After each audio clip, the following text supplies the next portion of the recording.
నమస్తే, welcome to Aadya TV. నేను మీ స్వర్ణ. ప్రస్తుతం మనతో పాటు ఉన్నారు సినీ క్రిటిక్ విజ్ఞాన్ గారు. హలో విజ్ఞాన్ గారు. ఎస్, మంచు విష్ణు మ్యాటర్ ఏదైతే ఉందో అది జనరల్గా మనం మర్చిపోయాం. బట్ ఏదన్నా కనిపించినప్పుడు మీడియా అడగడం అనేది సహజం. మన ప్రజాస్వామ్యంలో ఏదైనా ఒక ఇష్యూ ఉన్నప్పుడు అడుగుతారు ఖచ్చితంగా. అయితే ఇప్పుడు మనోజ్ని అలా మీడియా వాళ్ళు అడుగుతున్నప్పుడు సెగ్గడ్డ వేసింది, గోకండి అంటూ కొన్ని వ్యాఖ్యలు చేశారు. ఫస్ట్ ఆఫ్ ఆల్ మీరు ఆ వ్యాఖ్యల్ని ఏంటి, సపోర్ట్ చేస్తారా, ఖండిస్తారా? సపోర్ట్ చేస్తావా, ఖండిస్తారా అంటే నేను దీంట్లో రెండు రకాలుగా వ్యవహరిస్తాను. వై? బికాస్ నెంబర్ 1, ఒకటి ఏంటంటే మనోజ్ విడుదల చేస్తేనే కదా మాకు ఈ విషయాలన్నీ తెలిసాయి. మీరు రిలీజ్ చేసి మమ్మల్ని అడగొద్దంటే ఎలా ఉంటుంది, మీరు ఒకటి రిలీజ్ చేసి మమ్మల్ని మాట్లాడొద్దంటే ఎలా ఉంటుంది అనేది మీడియా ఫ్రస్ట్రేషన్. కరెక్టే వాళ్ళ వైపుగా చూసుకుంటే. ఇప్పుడు ఎందుకంటే సైలెంట్గా ఉన్న మీడియాకి ఫస్ట్ స్టఫ్ ఇచ్చిందే మనోజ్. మా ఇంటికి వచ్చి అది చేశారు, ఇది చేశారు, అలా అన్నారు, ఇలా అన్నారు, చూడండి మా వాళ్ళని కొడుతున్నారు, తిడుతున్నారు అని చెప్పేసి.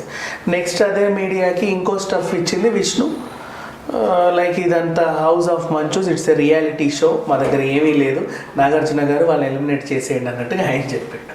ఇంతవరకు వెర్షన్ మనం ఆల్రెడీ చూసేసాం. ఇప్పుడు అంటే ఏంటి, మొదటి వెర్షన్లో కానీ రెండో వెర్షన్లో కానీ ఫస్ట్ సైలెంట్గా ఉన్న మీడియాని ఒక స్టఫ్ ఇచ్చి రెచ్చగొట్టింది మనోజే, ఒప్పుకోవాల్సిన విషయమే. కాకపోతే ఎంత మీకు స్టఫ్ ఇస్తే మాత్రం మీరు, అంటే నా పాటికి ఏదో నేను తిన్నట్టు ఉన్నట్టు మాడిపోయిన దోశ తింటుంటే చెప్పి చెప్పక వినిపించక మీరు మాట్లాడుతున్నారు అనే డైలాగ్ ఏదైతే ఉందో ఒక సినిమాలో, అది ఇక్కడ మీడియా ప్రవర్తిస్తుంది. ఏంటి, మాకేదో చెప్పారు, అదేదో అది కాదు ఇది కాదు అని చెప్పేసి ఫస్ట్ ఏమో ఇదే అన్నారు. తర్వాత నువ్వు సోషల్ మీడియాలో పోస్టులు పెట్టి ఏం చెప్పావు, నేను తగ్గనంటే తగ్గను, నేను నిలబడతాను, నా తప్పేం లేదు అని చెప్పావు. ఆయనేమో ఇంకేదో రిలీజ్ చేసి ఇది హౌస్ ఆఫ్ మంచు రియాలిటీ షో అంటాడు. మళ్ళీ నువ్వు వచ్చేసి ఏమంటావు, మేమే రియాలిటీ షోలో నటించట్లేదు, మాకేం సంబంధం లేదు అంటావు. అంటే మేము సైలెంట్గా ఉన్నప్పుడు మీరు మాకేదో చెప్పక వినిపించక ఏంటి క్లారిటీ ఇవ్వండి అని చెప్పేసి వీళ్ళు అడిగారు, మీడియా వాళ్ళు కూడా. సో ఇక్కడ మనోజు ఏమన్నాడు, ఏం చేశాడంటే సెగ్గడ్డ వచ్చింది గోకండి అని చెప్పేసి గట్టిగా మీడియా వాళ్ళకి ఇచ్చేసరికి మీడియా వాళ్ళు మీడియాపై దురుసు ప్రవర్తన. దట్టు ఆ మాట అనడం కూడా తప్పే కదా, ఆ మాట అనడం కూడా తప్పే. కాకపోతే ఏంటంటే మనిషికి ఒక ఇది ఉన్నప్పుడు, ఇప్పుడు ఆయన ఏం చేశాడు, తిరుమల తిరుపతి దేవస్థానానికి వచ్చాడు, రైట్? ఫ్యామిలీతో పాటు తిరుమల తిరుపతి దేవస్థానానికి వచ్చినప్పుడు వాళ్ళని ప్లెజెంట్గా, అఫ్ కోర్స్ మైకులు వస్తాయి, రోజా దగ్గరికి వస్తాయి, మంచు లక్ష్మి దగ్గరికి వస్తాయి, అందరి దగ్గరికి మైకులు అయితే వస్తాయి. మైకులు వచ్చినప్పుడు వాళ్ళు కూడా వీళ్ళు అడగాల్సినవి గుడికి వచ్చినప్పుడు మనుషుల్ని అది ఖచ్చితంగా నేను విభేదిస్తా మీతో. ఎందుకనంటే మీడియా ఎక్కడ దొరికితే, అది నిజం చెప్పాలంటే ఆ దైవ సన్నిధానం ఇంకోట పక్కన పెట్టేస్తే అయినప్పుడు, ఇంతకన్నా సీరియస్ ఇష్యూస్ నడిచినప్పుడు వాళ్ళు ఏం సమాధానం చెప్పారు తెలుసా, మేము దైవ సన్నిధిలో ఉన్నాం, దేవుడి కోసం తప్ప మేము ఏమి మాట్లాడడం.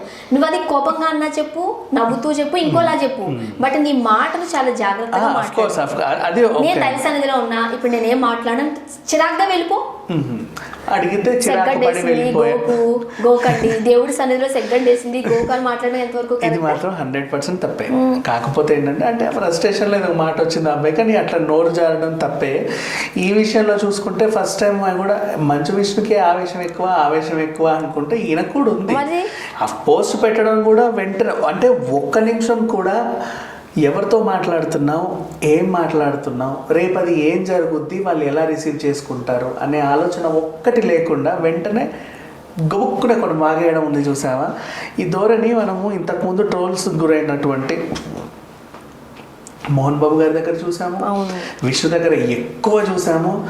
ఏం మాట్లాడినా మీ మీడియా వాళ్ళు నన్ను ఏదో అంటారని చెప్పేసి లక్ష్మి దగ్గర చూసాం, అయినా సరే మాట్లాడుతూనే ఉంటుంది, వాళ్ళ దగ్గర చూస్తాం. కానీ ఒకటి మనం అంటే ఇప్పటి వరకు మనం చూసుకున్నట్లయితే చాలా కోపపడే సంఘటనలు, లేకపోతే చాలా బాధ కలిగించే సంఘటనలు మంచు లక్ష్మి గారి మీద కూడా ట్రోల్ అయ్యాయి. బట్ ఆమె దాన్ని చాలా పాజిటివ్గా, ఇంగ్లీష్కి సంబంధించి ఆమె ఒక ఆట ఆడుకున్నారా, కానీ ఆమె పాజిటివ్ గానే స్పందించారు. నవ్వుతూనే ఆమె చెప్పాలనుకున్నా, మీడియా నేను ఏం మాట్లాడినా నన్ను గోల చేస్తారని చెప్పి అనుకోకుండా నిలదీస్తాయి అంటే అది కూడా ట్రోల్ అయింది. మోహన్ బాబు గారు ఫసక్ అంటే అది ట్రోల్ అయింది. అంటే ఒక చిన్న పదం వచ్చినా సరే అదే ఆనిముచ్చలాగా వీళ్ళు దాన్ని హైలైట్ చేస్తూ వస్తున్నారు. సో ఈ క్రమంలో చూస్తే ఇందుకు వీళ్ళ ఫ్యామిలీ బ్లడ్ అదే కాబట్టి మనోజ్ కూడా అతీతం కాదనే విషయం బయట తెలిసిపోయింది. ఎందుకంటే అంటే వచ్చింది మీడియా ఏం మాట్లాడితే ఎలా ఉంటుందని ఆలోచించాల. కాకపోతే ఇక్కడ నేను ఎందుకు 50-50 అన్నాను అంటే ఆ అబ్బాయి దైవ సన్నిధానికి వచ్చినప్పుడు అంటే మాట్లాడింది తప్పేలే, కానీ వీళ్ళు ఇంకెలా రెచ్చగొడతాను అలా అని ఉంటాడు, అది కూడా ఒకటి ఉంటుంది కదా. ఒక నిమిషం అంటే ఇప్పుడు మీడియా వాళ్ళు వై బికాస్ 1 సెకండ్ రెండు ఉంటాయి, రెండు చేతులు కలిస్తేనే చెప్పట్లు. మామూలుగా విష్ణు మనోజ్ గారు బాగున్నారంటే సెగ్గొట్టు వచ్చింది గోకండి అంటారా, బాగున్నారా అంటే లేకుండా చెప్తున్నారు ఏంటో చెప్పండి అంటారు. అది వీళ్ళు ఎలా అడిగే ఉంటారు నార్మల్ గానే మీడియా అని ఎందుకు అడిగాను అనుకోవాలి. ఒక్కొక్కరు ఒక్కొక్క చెప్తా ఎంత ఫ్రస్ట్రేషన్ ఉన్నా నువ్వు మైక్ ముందుకు వెళ్ళినప్పుడు సెలబ్రిటీగానే చూస్తారు. అంటే అవతలోడు ఇంకెలా క్రూరంగా అడుగుంటాడు. అడగడం మనోజ్కి నచ్చలేదు కాబట్టి మనోజ్ ఆన్సర్ చేశాడు, కానీ వీళ్ళైతే మీరు ఏది చెప్పట్లేదు కదండి ఏమన్నా చెప్తారా అని అడుగుంటారు. మనోజ్ గారు మీరు చెప్పడం తప్పండి, అదండి ఇదండి మీరు అదండి ఇదండి అని కూడా అనొచ్చు, బాగా ఇబ్బంది పెట్టొచ్చు, వెళ్తుంటే మూతి మీద మైక్ పెట్టి ఇట్లా కొట్టొచ్చు.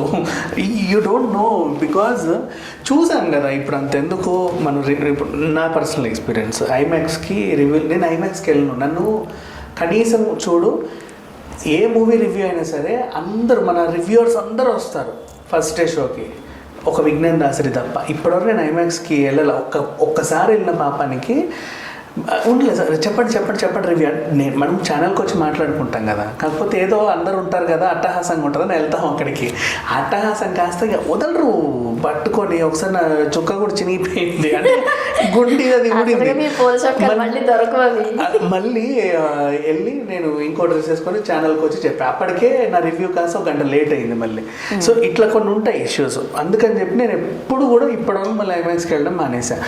అట్లాంటిది పక్కన పెట్టేస్తే ఇకపోతే వీణ కూడా మొన్న తిరుపతికి వచ్చాడు కొడుకుని ఎత్తుకొని. ఆ రోజు కూడా మనం కూడా మాట్లాడుకున్నాం, కలిసి వచ్చిన కాలానికి నడిచి వచ్చిన కొడుకు అంటే నడవలేకపోతున్నాడని కొడుకు ఎంతసేపు ఎత్తుకుంటామని ఒకరు, ఇప్పటిదాకా ఎత్తుకొని కొడుకుని పక్కకి ఇచ్చారని ఇంకొకరు, అన్ని రకాలుగా అంటే ఏం చేసినా సరే ఏదో ఒకటి పెడుతున్నారు.